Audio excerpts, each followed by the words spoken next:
Buenos días, bienvenidos todos los que estáis aquí presentes, los que estáis allí. Yo soy Roger de Deu, presidente de la Fundación Gaveiras y socio de Gaveiras y Asociados, el despacho en el que se encontrarán aquí las personas que están.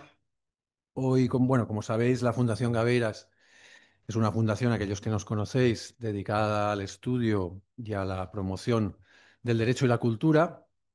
Nos dedicamos a actividades relacionadas con el mundo del derecho, pero que tienen siempre incidencia en el ámbito cultural. Y un ejemplo de lo que hacemos lo tenemos hoy aquí.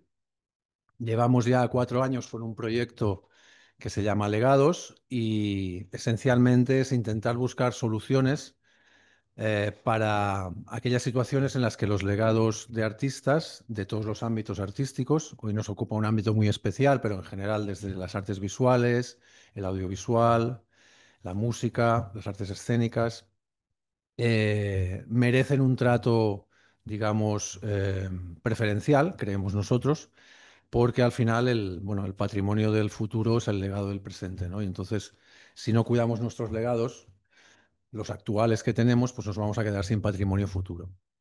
Dentro de ese proyecto, que está, bueno, apoyado también por el Ministerio de Cultura, eh, hoy vamos a intentar tratar de un asunto que es muy bueno. De hecho, ya mientras estábamos tomando café, ya hemos visto todas las dificultades que presenta. Y yo creo que la música y las artes escénicas y la danza dentro de las artes escénicas, como veremos, tiene una complejidad adicional como legado, ¿no? Y es esa, digamos, inmaterialidad que tiene per se. Un libro, una película, pues se mantiene intacta, ¿no? Es una cosa que permanece como está y ese es el legado que nos queda, ¿no? Pero una interpretación de danza o un espectáculo artístico siempre es nuevo, siempre, incluso la propia sesión es distinta, ¿no? Entonces, ese legado también tiene que ser distinto y tiene que ser, de alguna manera, analizado con todas sus peculiaridades. Y como Belén luego también comentará, ¿no? En el ámbito, y todos conocéis ya, en el ámbito del derecho, toda la parte de derechos de propiedad intelectual, pues tiene un trato muy especial ahí, que puede o no formar parte del legado y que también se tiene que tener en cuenta de forma sustancial frente a otro tipo de legados, ¿no? Que quizá esa parte no es tan importante y es más importante la parte material. Aquí no es tanto la parte material como la parte más intelectual. Y bueno, y un poco ese es el esquema que venimos a comentar hoy y sobre todo también deciros que nos interesa muchísimo vuestra participación porque es un tema bastante ignoto, aunque parece que los derechos de propiedad intelectual tienen más de 100 años, pero bueno, seguimos con muchísimas incógnitas y situaciones de hecho pues que a veces no coinciden con lo que veréis. Entonces te doy la palabra ya, Belén. Sí. Bueno, al hilo de lo que comentaba Roger, es cierto que, vamos, desde la Fundación llevamos trabajando, iniciando el proyecto de legados, creo que en el año 2022, ¿no? Sí. Que lo iniciamos en el ámbito de las artes plásticas, que ahí es verdad que tiene un factor añadido, la tangibilidad de todo lo que hay que preservar, conservar, visibilizar y quizá, bueno, esto añade una complejidad diferente. Y bueno, incluso organizamos unas jornadas en el Museo Reina Sofía, en el que invitamos a participar a representantes tanto del ámbito público como privado para que contaran sus experiencias y se ve cómo desde ambos ámbitos hay esas dificultades que conlleva el gestionar. Hay muchos aspectos positivos y de hecho, bueno, como comenta Ruye, el preservar todo este patrimonio es fundamental. Es algo que incluso la Constitución mandata a los poderes públicos para que lo hagan. Y bueno, en ese sentido, bueno, pues desde los propios poderes públicos deben, bueno, participar en que todo esto se haga realidad, bien directamente o bien apoyando a las instituciones que son las que día a día gestionan estos legados.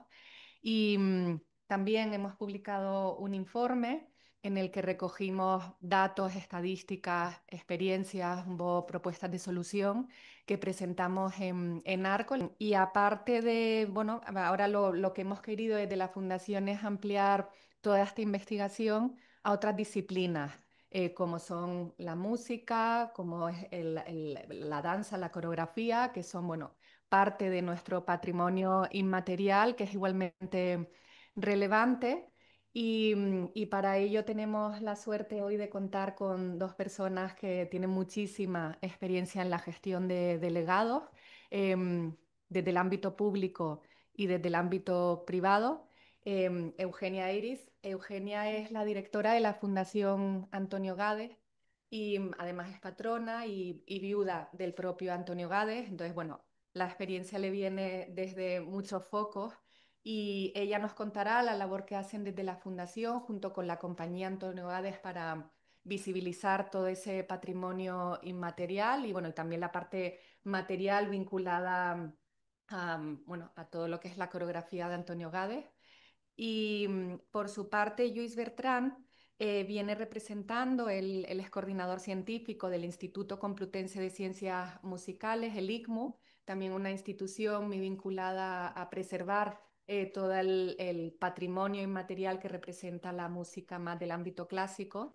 Y bueno, él tiene una trayectoria impresionante, sí, formado en musicología en la Universidad de la Sorbona de París, doctor por las universidades de Poitiers y La Rioja, y su línea de investigación se ha centrado en música instrumental, en circulación europea y transatlántica de la música en los siglos XVIII y XIX y la musicología urbana y la edición del patrimonio musical. Bueno, pues con toda esta trayectoria yo creo que nos va a contar perfectísimamente toda la labor que hacen desde el ICMO en vinculación con la música. Y ya sin más, si quieren empezamos por Eugenia y bueno, muchas gracias Eugenia. Y va a empezar tú. Creo que sí, sí. Pero como queráis, me da igual. Sí, pues vale.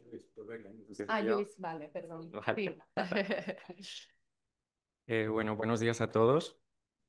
Gracias a la Fundación Gabeiros por invitarnos. Me siento muy privilegiado, la verdad, de estar aquí con este público tan selecto bueno, digo en primer lugar que vengo en representación de Álvaro Torrente, que es el actual director del ICMU, que está de estancia en Harvard y no ha podido venir. Y, digo que aprovecho, me parece una oportunidad para plantear cuestiones que nos afectan cotidianamente, pero que quizá nunca tenemos la distancia, nunca cogemos, ¿no? La distancia suficiente para observarlas y para plantearlas. Entonces voy a contar en tres partes, voy a presentar el ICMU brevemente para situar qué hacemos y cómo lo hacemos. Luego voy a explicar cuáles son las estrategias con las que recuperamos el patrimonio, o sea, con las que defendemos los legados musicales para, eh, para retomar el título de la sesión. En esta parte voy a ser optimista y luego voy a dedicar una parte al final no sé si decir a los problemas, pero a las cuestiones que merecerían una reflexión, creo que no solo del ICMU, sino de conjunto. Entonces, en primer lugar, el ICMU, ¿qué es el ICMU? Instituto Complutense de Ciencias Musicales, fue fundado por el profesor Emilio Casares en 1989. Es una institución cuya misión es la recuperación, la investigación, la recuperación y la difusión del patrimonio musical hispano, em, con un peso muy importante en ese proceso del Departamento de Publicaciones, de la edición de obras, de repertorio musical histórico, y también de la formación, puesto que tenemos dentro del ICMU un máster de gestión cultural. Bueno, hoy me centraré en la parte sobre todo de publicación y de recuperación. Esta misión nos atribuye un papel de articulación entre lo que es la investigación fundamental en la universidad sobre la música, la musicología, y el concierto, la música en vivo. Y este papel de puente entre los dos, como cualquier puente, tiene una arquitectura compleja. Entonces, nosotros estamos físicamente en la Universidad Complutense, pero dependemos de un patronato en el que están también la Comunidad de Madrid y el INAEM, el Ministerio de Cultura. Y en origen estaba también las GAE. Luego en 2011 nos separamos y el ICMU se desplazó, estaba físicamente en las GAE y se desplazó a la Universidad Complutense. Em, Nuestra relación con los legados es variada, pero digamos que el objetivo siempre es el mismo, que es ponerlos en valor. Variada quiero decir que tenemos algunos legados propios, tenemos en depósito en la Universidad Complutense de Madrid, en la Biblioteca Histórica, un legado, por ejemplo, el Vidal Llimona y Poceta, un legado muy importante de música teatral del siglo XIX, un fondo del convento femenino de Santa Clara de Sevilla con música del 18-19 escrita específicamente para voces femeninas, que es un fondo bastante singular. Tenemos parte del fondo Jacinto Guerrero, Francisco Alonso, etc. Luego tenemos convenios con algunos fondos, en particular fondos privados, como por ejemplo el de la Casa de Navascués, un fondo privado de música de cámara de los siglos XVIII y XIX, y a través de estos convenios de colaboración nos dedicamos digamos, a recuperar y a publicar este patrimonio. Y luego, de forma general, digamos que nuestra misión es recuperar patrimonio musical de fondos que pueden ser de todo tipo, fondos públicos o privados. Por eso digo que al final el objetivo y el proceder es el mismo en todos los casos. Claro, ¿cómo recuperar este patrimonio? ¿Cómo financiar esas recuperaciones? Para la crisis del 2007, en la que había dinero público y en la que se creó, digamos, una especie de círculo virtuoso en el que el IGMU aportaba ediciones de ediciones críticas de partituras, sobre todo de música, de música lírica, de teatro musical, de ópera, de zarzuela, que se interpretaban sobre todo en el Teatro de la Zarzuela, y había digamos, había un circuito bien engrasado que permitió publicar una colección, por ejemplo, de 100 títulos, sobre todo de zarzuela y de ópera española. Esta situación ha desaparecido, yo creo que podemos decir que ya no existe como tal, y por tanto tenemos que ir a buscar caso por caso, digamos, a luchar caso por caso cada proyecto de recuperación que ponemos en marcha. Entonces, aquí hay otra cosa que podemos constatar, que es que digamos, la recuperación per se, la recuperación patrimonial, ya no vende. Es decir, la etiqueta recuperación patrimonial en sí misma, ni para los financiadores del IGMU, que son las instituciones de investigación del Estado o de Europa, ni para los programadores, en muchos casos, la mera etiqueta de recuperación patrimonial es suficiente. Con lo cual, siempre tenemos que jugar a añadir algo más a esa etiqueta. Ese algo más puede ser, sobre todo cuando intentamos conseguir financiación, que en nuestro caso, sobre todo en el ámbito, como digo, de la investigación, de proyectos con financiación competitiva en el ámbito de la innovación tecnológica. Y ahí hemos hecho proyectos, por ejemplo, de digitalización de la edición musical, como Deep Music, en el que hemos estado hasta ahora, es decir, desarrollo de aplicaciones para iPads, anotaciones compartidas en las orquestas, un visor web de partituras, etcétera. No voy a entrar mucho en detalle. De hecho, os he traído una hoja en la que voy a repartir, en la que detallamos, no todos, pero la mayoría de nuestros proyectos, y lo he hecho de forma muy sencilla, resumo de qué va cada proyecto y luego qué impacto patrimonial ha tenido, o sea, qué nos ha permitido recuperar desde el punto de vista de los legados musicales cada uno de estos proyectos. Lo que intentamos es hacer converger una cosa con la otra.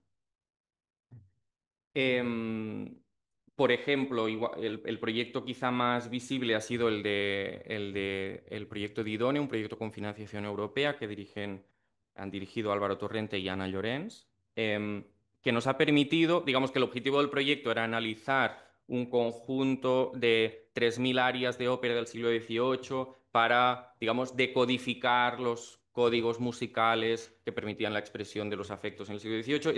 Esa era la parte, digamos, de investigación, pero el beneficio colateral ha sido que se han editado y publicado online en acceso libre esas 3.000 áreas de ópera que están ahora a disposición de cualquier músico, orquesta que quiera interpretarlos. No me alargo con esto. Otros algo máses que podemos añadir a la etiqueta de la recuperación patrimonial tienen que ver en general con cuestiones temáticas. Por ejemplo, tenemos un convenio con el Museo del Prado y hacemos conciertos vinculados a las exposiciones temporales del Prado, y eso nos permite muchas veces incorporar elementos de recuperación de patrimonio musical en los programas que preparamos con los músicos. Es un tipo de, digamos, de acción parecida, por ejemplo, a la que hacen en la Fundación Juan Marc, es decir, alrededor de un tema concreto, digamos, impulsar la recuperación de patrimonio olvidado. Otro tema, digamos, otra coloración que nos ha permitido hacer proyectos muy interesantes estos últimos años es claramente el de género.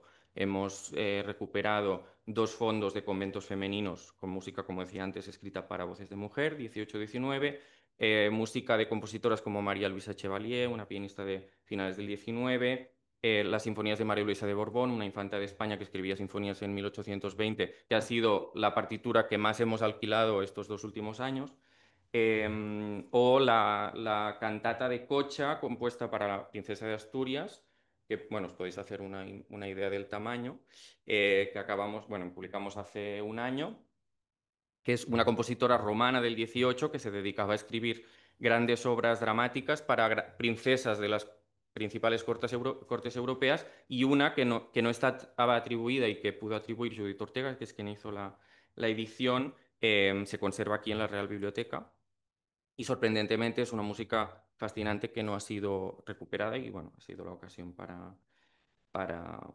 hacerlo. Otras cuestiones que nos pueden ayudar es la cuestión, por ejemplo, de reconstrucción de espacios históricos, de reconstrucción de rituales, de escenografía, otros elementos que nos permiten, digamos, defender ese patrimonio con ese algo más.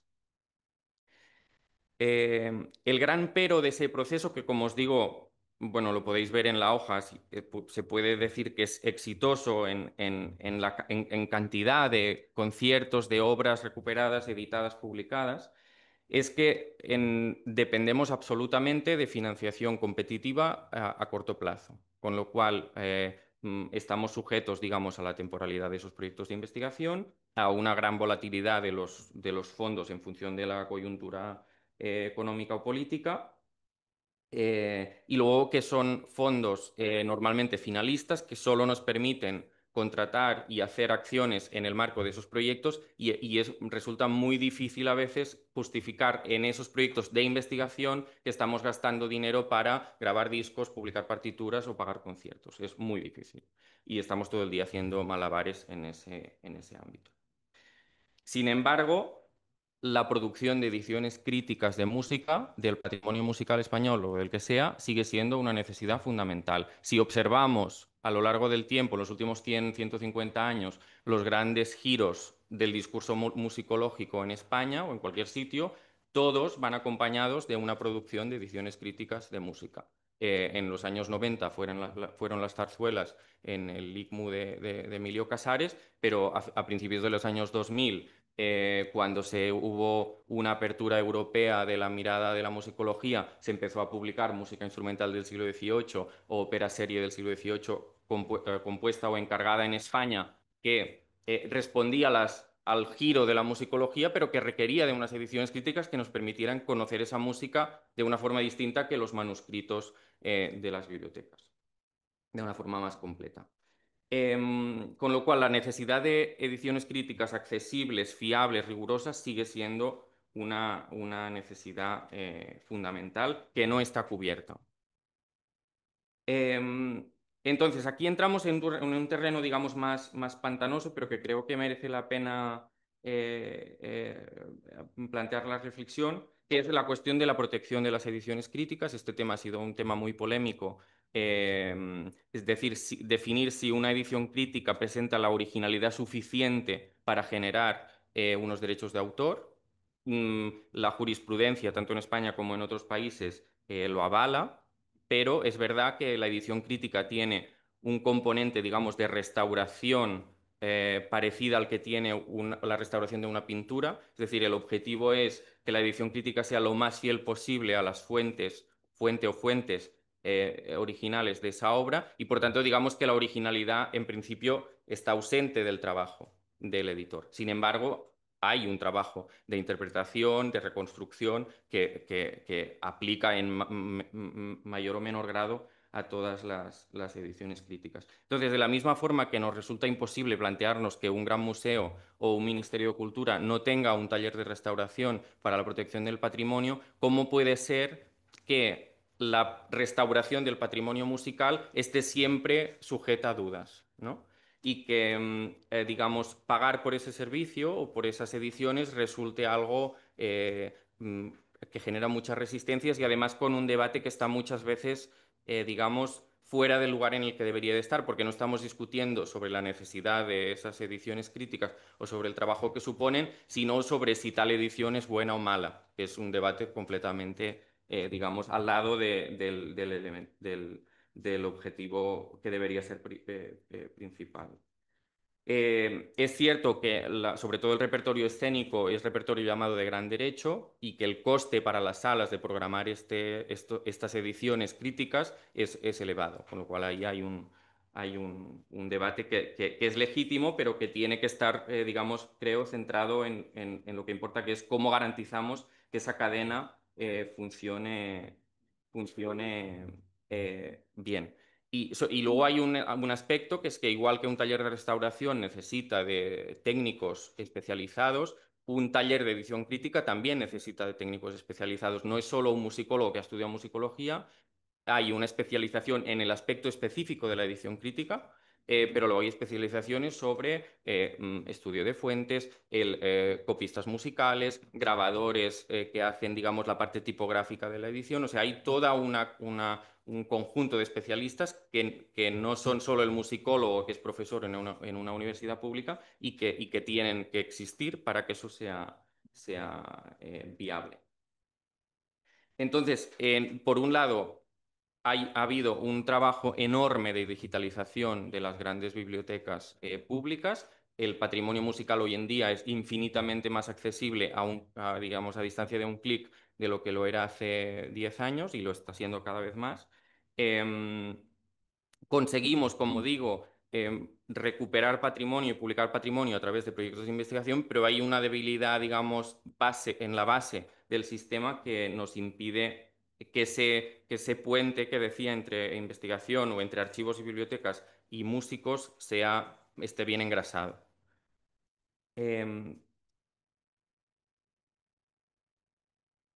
Mm, y creo que esto es todo lo que quería decir, de hecho.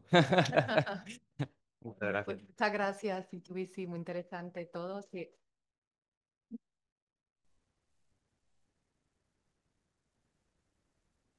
Bueno, pues muchas gracias, Luis. Yo quería abrir mi ponencia porque termino de saber del fallecimiento de Tomás de Madrid, que es uno de los grandes nombres del flamenco de Madrid y además uno de los grandes maestros. Yo recuerdo, yo trabajaba en el Teatro Real y a través del descubrimiento de la música de Falla empecé a interesarme en el flamenco y me acerqué a la Escuela de Flamenco de Amor de Dios y tuve la suerte de encontrarme con este maestro, que digamos me enseñó no solamente me enseñó los secretos del disfrute de este baile, sino a respetarlo, a respetar este legado español tan importante y también me infundió las ganas de transmitir el respeto y el conocimiento por esto. Fundamental. Yo no sé si la historia de la Fundación Antonio Gades hubiera sido la misma sin Tomás de Madrid. Y ahora, después de esto, os voy a leer una frase de Antonio Gades que para mí define lo que él quería transmitir a través de su obra. El día que comprendí el ser o no ser, comprendí toda mi profesión. Yo bailaba todo, pero hasta que no me controlé, hasta que no supe sacar esos silencios, esa austeridad, ese equilibrio, esa sequedad, esa elasticidad, esa estética sin caer en el esteticismo, cuando supe hacer eso me di cuenta de que ya había comprendido todo lo demás. Esto lo dijo en Londres, una época que estuvo muy en contacto con la escuela de Laurence Olivier y toda esta gente que le ayudaron a comprender esta parte tan importante del teatro. Me gustaría ver el primer vídeo, por favor.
Sí. ¿Quién es el autor?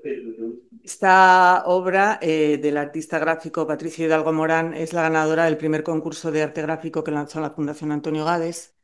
Y lo lanzamos con el fin no solamente de dar a conocer en las nuevas generaciones de artistas y más allá del ámbito de la danza la figura de Antonio Gades, animarles a profundizar sobre él, pero también para nosotros ver de qué manera se expresa la gente hoy en día, los artistas hoy en día.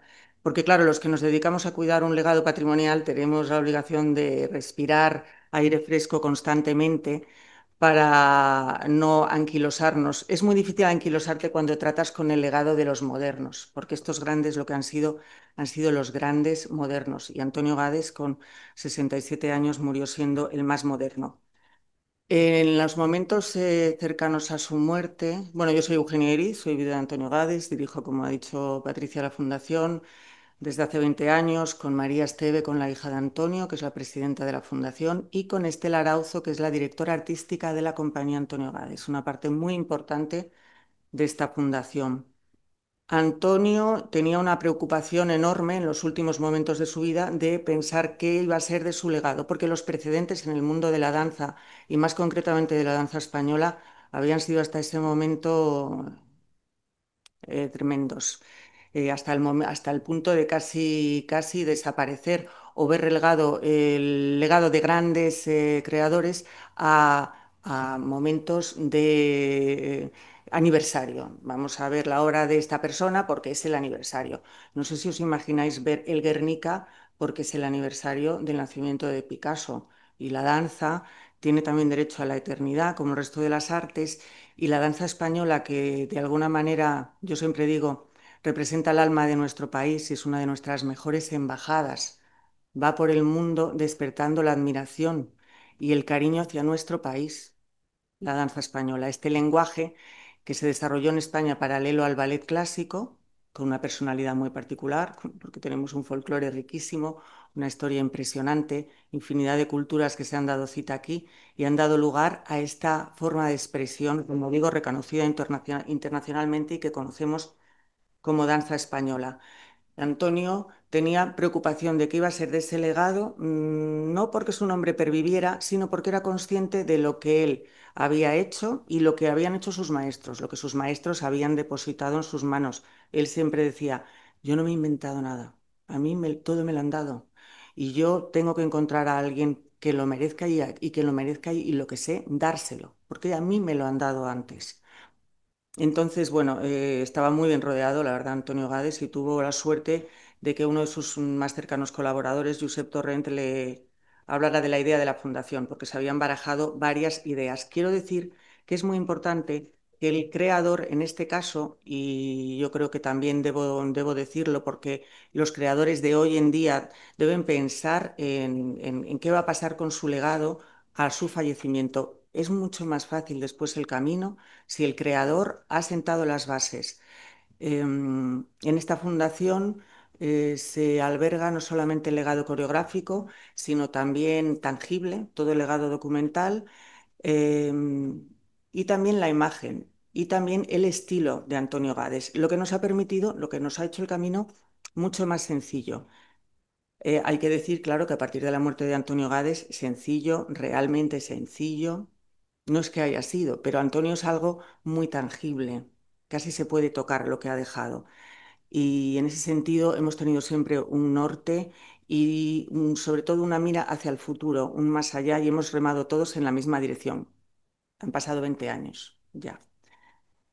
Bueno, Antonio poco antes de fallecer recibió, y fue muy importante también, la visita del que era entonces presidente de la Sociedad General de Autores, que era Teddy Bautista, que venía a comunicarle la idea de un gran homenaje que iba a rendirle la Sociedad General de Autores, porque, entre otras cosas, la figura de Gades ahí es respetadísima, era respetadísima, bueno, lo sigue siendo, porque a partir de él que la Sociedad General de Autores empieza a considerar la gestión de los derechos también de los coreógrafos. Eh, digamos que, por ejemplo, Bodas de Sangre, hasta ese momento esto no se contemplaba, y Bodas de Sangre, que es una obra fundamental de la historia de la danza europea, digamos, no me voy a hablar solamente de la española, en la que se usa un arte que surge del pueblo realmente para poder llegar a contar historias a través de él. O sea, a través del flamenco, por primera vez consigue contarse una historia y una visión del alma española, que es la que Antonio compartía con Federico García Lorca. Nunca se conocieron, pero bueno. Y digamos que a partir de esta obra también Federico García Lorca se convierte en una de las grandes fuentes de inspiración para el mundo de la danza española y del flamenco, que siempre muchas veces recurre a él para expresarse. Pero bien, entonces viene a plantear este gran homenaje a Antonio y se da cuenta de que está cerca, de que son los últimos momentos realmente. Antonio ya no va a vivir este homenaje y le pregunta, ¿cómo te puedo ayudar? Fijaros qué momento tan importante. ¿Cómo te puedo ayudar en el momento de que ya está cercano el final de tu vida, pero tienes una preocupación con tu legado? Antonio le habló de la fundación y bueno, este homenaje salió adelante de dos maneras. Fue una forma escénica y otra a través de un libro, un monográfico que diseñó y editó, realizó Faustino Núñez, el musicólogo que era en esos momentos el primer presidente de la Fundación Antonio Gades. Pero digamos que la realización de este libro nos obligó a un estudio del archivo documental muy importante, que nos ha servido después muchísimo para conocer, empezamos a conocer realmente qué era lo que teníamos entre manos, y avanzamos muchísimo con esa digitalización para la realización de este libro iconográfico. Y después el homenaje escénico, que consistió en el rescate de algunas de las escenas más importantes de las obras más importantes de Antonio Gades. Fue un grandísimo homenaje que se realizó en el Teatro de la Zarzuela. Vino todo el mundo de la danza, todo el mundo de la escena de España. Y fue fundamental porque a partir de esta realización, de estas escenas, sacamos adelante la compañía Antonio Gades. Es decir, no se quedaron allí, se recuperó la obra completa, fuimos paso a paso.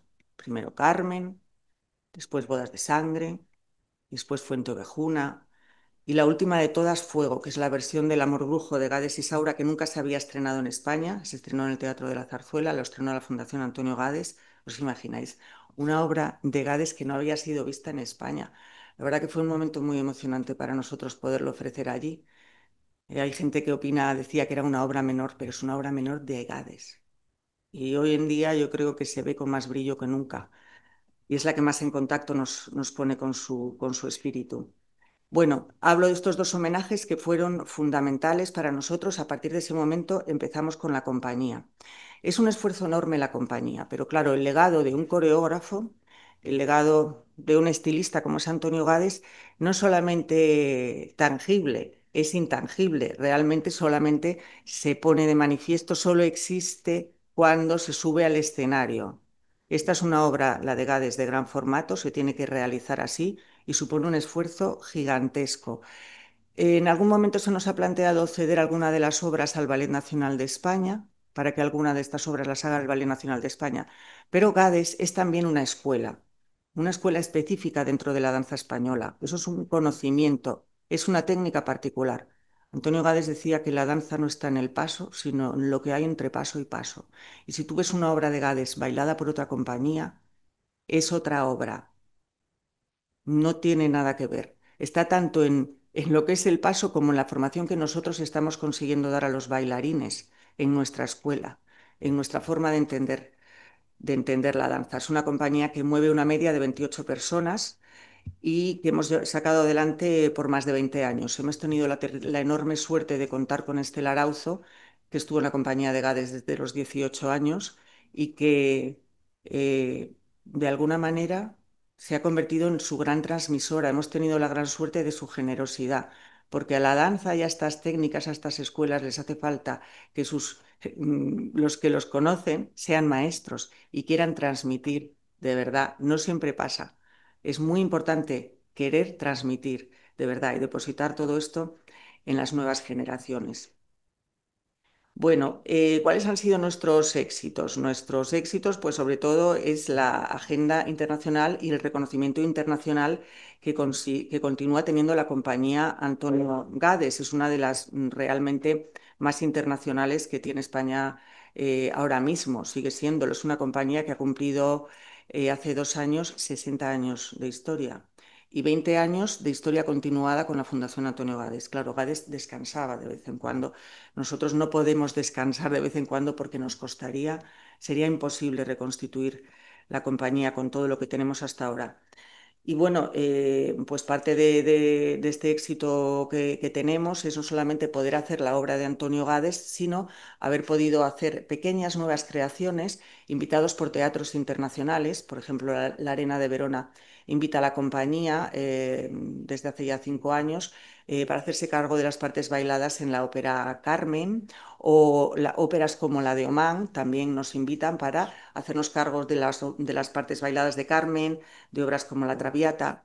Y sin ir más lejos, la productora Telmondis, que es una productora de televisión, una productora que graba grandes obras de la música y de la danza del mundo, termina de grabar Carmen desde el Teatro de la Maestranza de Sevilla para France Televisión en el marco de las conmemoraciones de los 150 años de la creación de esta ópera que para España ha significado tanto, que es Carmen.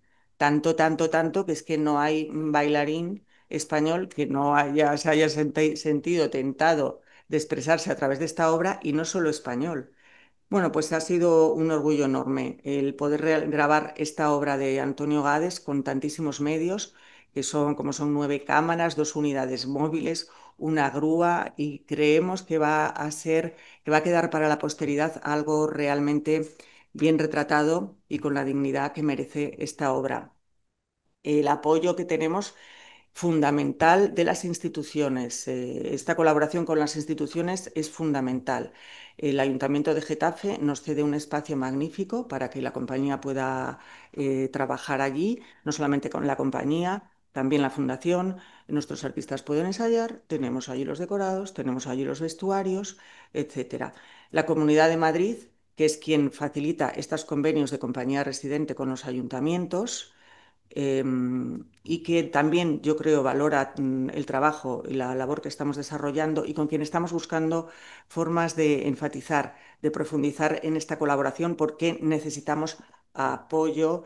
Por ejemplo, la obra Fuenteovejuna, que está considerada como una de los grandes mm, eh, top, top, top de la danza española, no está ahora mismo en repertorio. Nos resulta imposible porque, entre otras cosas, bueno, se nos accidentó toda la carga en una gira por Brasil con esta obra, con Fuenteovejuna, y bueno, pues por una serie de circunstancias no pudo recuperarse ese vestuario y esos decorados, y desde entonces Fuenteovejuna está en un cajón.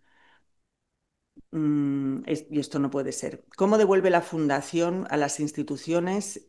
Porque claro, la fundación tiene que devolver lo que es público, ¿no? De alguna manera. Nosotros gestionamos en Getafe un aula municipal de danza por el que la gente de Getafe puede venir a disfrutar de esas magníficas instalaciones que tenemos para la compañía.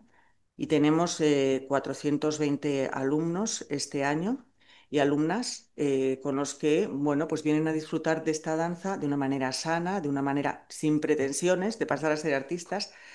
Y en fin, es una manera, nos sentimos muy tranquilos, ¿no? Cuando tienes un espacio municipal de esa categoría, tienes que tener la capacidad de devolver de alguna manera, y de que la gente, de que el pueblo sienta que están recibiendo algo de esto. El INAEM. Con el INAEM, en un momento determinado en el que sentimos una grandísima angustia porque no podíamos continuar con la compañía, habíamos tenido realmente unos problemas económicos por una mala jugada muy importantes, y nuestro mayor temor era que el legado tangible se llegara a disgregar, el legado documental, no poder cuidar de él. Hasta ese momento habíamos tenido el archivo abierto y con un archivero cuidando de él, pero sentíamos que era realmente... Y el INAEM nos ofreció en ese momento la posibilidad de albergar este archivo en el CEDAEM, en el Centro Nacional de Documentación de Música y Danza. Para nosotros es muy importante el haber llegado a este acuerdo que hemos firmado, hemos hecho un comodato, que es una especie de préstamo por 50 años que ha posibilitado que este legado ingente de documentación que tiene que ver no solamente con la historia de la danza, con la historia de nuestro país, porque la historia de nuestros artistas es la historia de nuestro país y no vamos a hablar de Antonio Gades, que es un icono en muchísimos sentidos. Si tú hablas de Antonio Gades, dependiendo de la persona, puede entender el coreógrafo, el bailarín, puede entender el político, el revolucionario, el navegante. ¿Sabéis que Antonio, 5 meses antes de fallecer, tomó su velero por última vez y se fue en un viaje transatlántico, que es una epopeya a Cuba, la que él consideraba el puerto de su vida, en un grito de amor a la vida y también en un grito de amor a su revolución, a la revolución cubana? Imaginaros qué hombre más lleno de aventura, ¿no? Como decía Pilar López, la verdad es que esa obra que Federico dedicó a Ignacio Sánchez Mejías y que Pilar López decía muchas veces que podía referirse a Gades cuando dice que no hay un español más rico de aventura que Gades, o yo misma digo, esa risa de sal y de inteligencia, aire de Roma andaluza, le doraba la cabeza donde su risa era un nardo de sal y de inteligencia, pues esa es la figura de Antonio Gades también.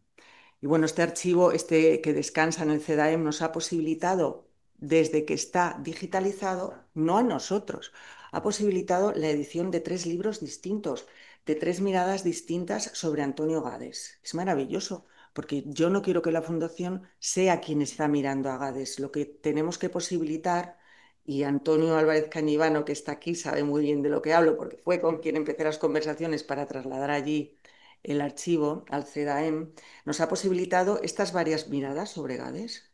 El hecho de que esté allí descansando, esto es una monografía sobre el cine de Antonio Gades, porque también es una manera de ver la historia de España, las películas en las que ha participado Gades, y esta es una biografía, Arte y Revolución, que ha escrito un escritor argentino que se ha interesado desde Argentina por esta figura. Bueno, nosotros hemos creado también un programa pedagógico que ayuda a acercar a los maestros en las escuelas a sus alumnos al flamenco. No queremos crear no queremos crear artistas, pero queremos dar una serie de pautas para que, porque, a ver, acercarse al flamenco no es tan sencillo, de no ser que te hayas nutrido, vivido en un ámbito que te haya posibilitado el conocimiento. Sin embargo, es de una riqueza tan enorme este patrimonio, es una riqueza artística tan enorme que el posibilitar a los niños, a los jóvenes, darles pautas para que si quieren cuando crezcan puedan transitar por él, puedan disfrutar de él, es casi casi una obligación. Y hemos creado este proyecto que se inspiró en el LOBA del Teatro Real, y bueno, con el que trabajamos con la pedagoga Silvia Marín. Trabajamos no solamente en colegios, sino también en universidades para trabajar con maestros que pueden en el futuro ayudar a sus alumnos al acercamiento a esta música. ¿Cuáles son nuestros retos? Bueno, primero la nueva creación. Nueva creación, digo, en la manera que lo hace Gades, que sabemos cuál es el fuerte de Gades, qué es lo que hizo Gades, posibilitar contar historias a través de la danza española, historias universales como son esas bodas de sangre, Carmen, Fuenteovejuna. Imaginaros poder llevar Fuenteovejuna, como se ha llevado por el mundo, no solamente la obra de Lope de Vega, nuestra historia, sino también la pintura de nuestros grandes maestros, porque las obras de Gades están pintadas por el aire de la luz de obras que él veía en el Prado, Velázquez, Goya. Toda esa excelencia de España es lo que se lleva a través de estas obras. Yo creo que es una gran, gran, gran embajada de nuestro país. Pero ¿qué problemas tenemos? Nos hemos encontrado muchas veces que no se valora tanto en España el patrimonio. a la hora de programar estas obras en nuestro propio país, es donde menos trabajamos, porque el patrimonio no se valora, es decir, se valora más el Lago de los Cisnes, se comprende más lo que es el Lago de los Cisnes, lo que es un clásico en el ballet, que un clásico dentro de nuestro propio patrimonio español. Entonces tú dices, te puedes encontrar con que te dicen, no, pero es que Carmen ya lo hemos puesto aquí hace 20 años. Bueno, pero tú, el público no es el mismo, y aunque fuera el mismo, tú no eres la misma persona, porque el arte, digamos que es un estado del alma, y cada vez que tú te enfrentas a una obra, eres una persona diferente y la percibes de una manera diferente. Vuelvo a referirme a la pintura. Todos entendemos muy bien que la sensación cuando vamos a ver el Guernica, por ejemplo, que tenemos es diferente, ¿verdad? Y que tenemos de alguna manera la obligación de preservar esas obras porque son referencia para la humanidad, no solamente para los artistas, para la humanidad. Son como hallazgos de la humanidad, como hallazgos científicos de la humanidad, y tenemos la obligación de mantenerlos porque dan referencia, dimensión de la humanidad. La ausencia de patrocinio privado es importantísimo para nosotros, sería importantísimo poder contar con este patrimonio, pero os puedo decir que hasta la fecha no hemos tenido nunca un interés real por muchas circunstancias. Claro, nosotros no contamos con una estrella en la compañía. La estrella es la obra de Antonio Gades. Y, en fin, es muy difícil llevarla adelante porque digo que es una compañía de gran formato. Sin embargo, pues aquí estamos, y sigue siendo una de las más importantes a nivel internacional de España, de nuestro país. Y bueno, la danza española es una disciplina única, es una disciplina que merece mayor apoyo por parte de las instituciones, y por eso, porque es un lenguaje que se ha creado aquí. El ballet nunca se va a perder, siempre estará Italia, Rusia, Francia, Estados Unidos. Pero la danza española, que como digo, tiene muchísima admiración fuera de nuestro país, si no la defendemos aquí y se defiende también a través de su historia, pues corremos el riesgo de que llegue a desaparecer. Eh, bueno, aprovechando la circunstancia, aprovechando estar con Lluís y la circunstancia en la que nos encontramos aquí reunidos por Gabeiras para hablar de los legados y de la gestión de los legados, quiero hacer un llamamiento institucional y sobre todo también a las personas, a los propios artistas, para que ellos mismos piensen en este momento en el que vean, aunque lo vean lejano, de su partida, cómo quieren ser vistos, qué es lo que les importa, y con realismo, y que tienen que dejarlo en manos de personas que realmente quieran y sepan qué hacer con él. No se trata de un tema familiar, porque llevar adelante un legado requiere constancia y requiere objetivo y requiere planificación. Y muchas veces lo dejan en manos de las familias, lo dividen. Un legado unido es como toma sentido. Nosotros no había otras fundaciones dedicadas al mundo de la danza en ese momento, al mundo de la danza española. Ha sido muy importante para mí el conocimiento del aula, el trabajo del aula de legados que ha desarrollado la Fundación Gabeiras, porque otras disciplinas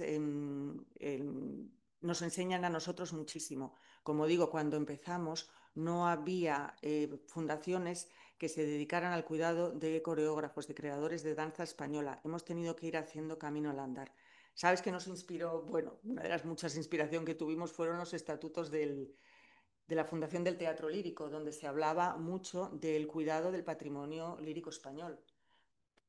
Sin embargo, el patrimonio artístico español no tenía este camino. Así es que hemos ido haciendo camino al andar, y yo creo que somos también referencia, y que a partir de la Fundación Antonio Gades y de nuestra historia hay un antes y un después también en la historia de la danza española.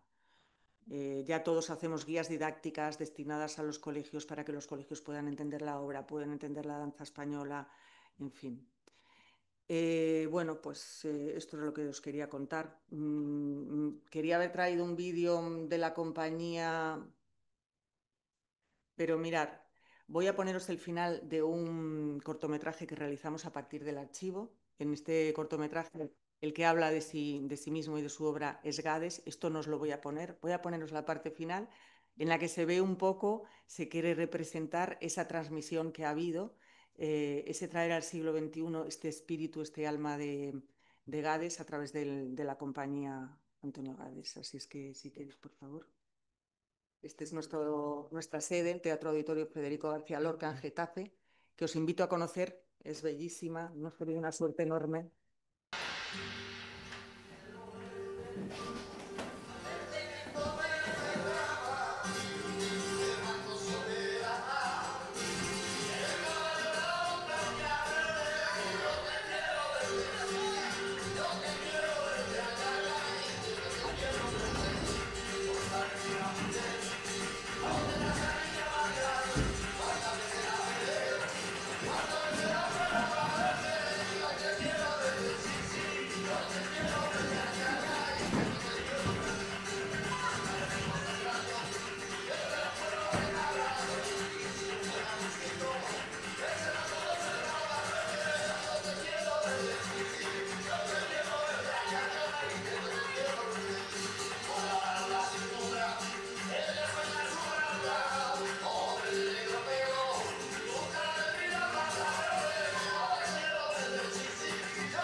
En el foro romano halló él una lápida de una bailarina de Gades, la antigua Cabis Venecia, que decía: que la tierra que te cubre te sea leve, como lo fue bajo tus pies.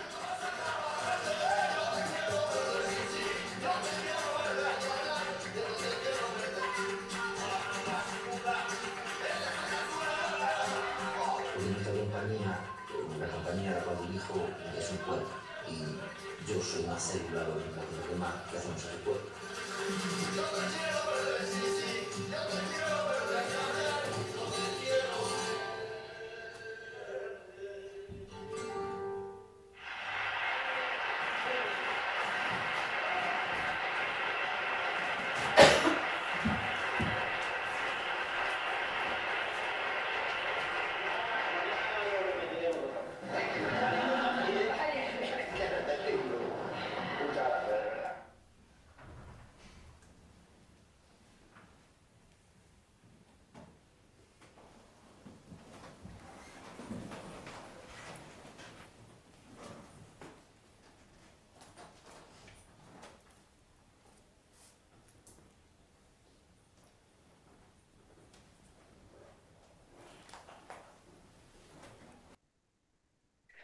Pues muchas gracias por vuestra atención.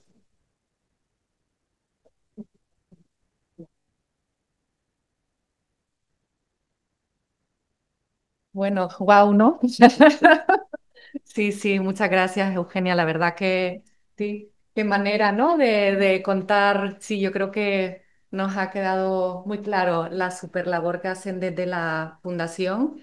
Yo creo que podríamos definir como una labor incluso pública, sí. Y bueno, y efectivamente es importante pues contar con todo el apoyo para poderla llevar adelante porque no es fácil, sí.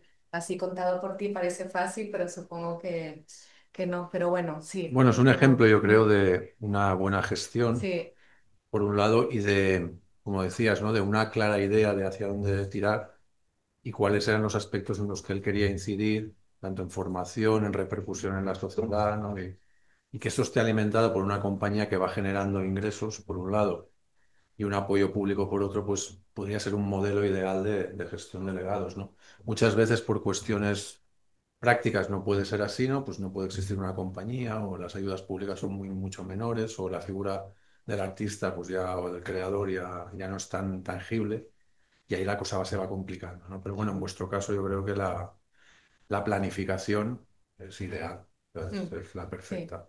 Luego hay muchísimas dificultades en el Sí. camino, claro que sí, pero el mantener una estructura con todas las personas que has dicho, más de 30 personas que estén activo y que pueda alimentar todo el resto, ¿no? Y encima revertir en la sociedad, pues yo creo que es el modelo ideal y al que debería atender también, bueno, pues la administración. Hay un punto que, bueno, luego si queréis lo comentamos del patrocinio del mecenazgo, ¿no? Yo creo que es una de las asignaturas pendientes en España, porque realmente confundimos las dos cosas, son dos conceptos jurídicos distintos que no tienen nada que ver. El patrocinio lo que pretende es simplemente una comunicación o un apoyo a una actividad para revertir en beneficio de aquel que está poniendo ese dinero desde un punto de vista de marketing. Y en cambio el mecenazgo es otra cosa, es un apoyo desinteresado. Como sabéis, incluso en el extranjero los propios mecenas no quieren ni aparecer, no quieren ni tan siquiera que se diga que están ahí. Es lo que dicen los americanos, ¿no? El devolver a la sociedad lo que te ha dado y que no tiene ningún tipo de retorno en imagen. Entonces, aquí en el ámbito continental y sobre todo en España se mezclan. Y además ahora añadimos las deducciones fiscales también en el ámbito de las artes escénicas y la música, que vienen a completar esto, pero no son exactamente lo mismo tampoco, con lo cual, bueno, ahí merecería también un estudio y una aclaración. Pero bueno, en definitiva,